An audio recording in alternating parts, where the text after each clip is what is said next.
fais partie du groupe qui va se plonger sur la transition économique cette année. Donc forcément, le séminaire de Bercy, c'est notre séminaire.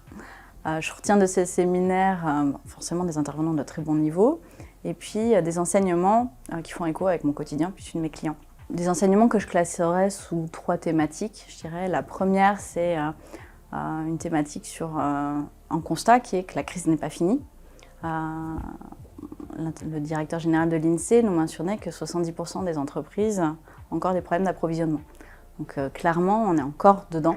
Un rôle d'intervention de l'État, et de Bercy plus précisément, qui a été protéiforme. Une intervention en tant que médiateur des entreprises, une intervention en tant que grand argentier, donc bien sûr via les PGE, une intervention de régulateur, et là Manon Perrière de Tracfin nous mentionnait qu'elle avait eu un petit peu plus d'activité pour s'assurer que les PGE n'étaient pas détournés. Et puis un rôle pour impulser une stratégie de relance de l'économie française, le plan France 2030, avec ce focus sur l'environnement, les projets verts, l'hydrogène notamment.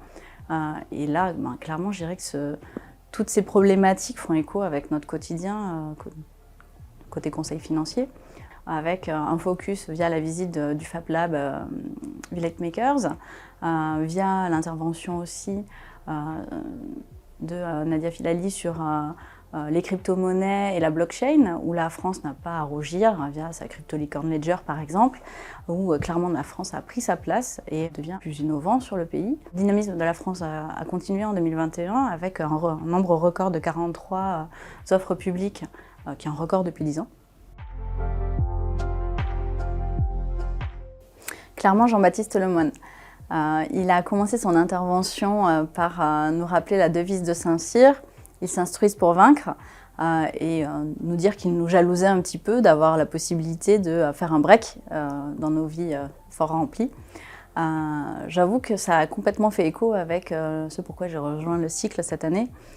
J'étais ravie de cette opportunité de sortir de mon quotidien qui est assez prenant, le monde de la transaction, et pour échanger avec des personnes que je n'aurais pas forcément croisées dans mon quotidien. Et puis une intervention qui a aussi fait écho avec mon quotidien. Jean-Baptiste Lemoyne revenait sur ces 2 challenges professionnels dans le cadre de son rôle. Le premier, via la présidence de l'Union européenne par la France pour une ambition de booster ou de lancer une politique industrielle européenne.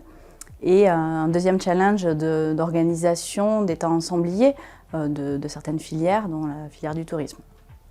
Et là, encore une fois, finalement, il fait écho avec un rôle de l'État que nous, côté EY, on met souvent en lumière, notamment dans l'étude sur l'attractivité de la France, où on explique bien que l'État a son rôle à jouer et peut faire la différence sur l'attractivité de la France, notamment via des initiatives comme le crédit impôt recherche, qui clairement fait la différence pour de nombreuses entreprises, pour attirer des talents et positionner des pôles d'innovation, notamment en France.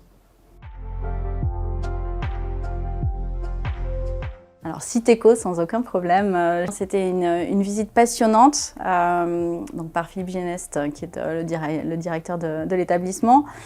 C'est un bel exemple de rénovation d'un hôtel particulier néo-renaissance magnifique, mené par l'État, puisque finalement cet hôtel particulier a été racheté d'abord pour devenir une succursale de la Banque de France, puis pour devenir ce musée de l'économie. C'est un musée qui clairement manquait en France ou même à Paris, qui a vocation à vulgariser les notions d'économie, qui revient sur la monnaie, le rôle de l'État, sur les crises et les cycles économiques. Et clairement, en plus, cela via des salles avec l'opportunité d'avoir des interactions, des jeux, des plateformes interactives, c'était très intéressant.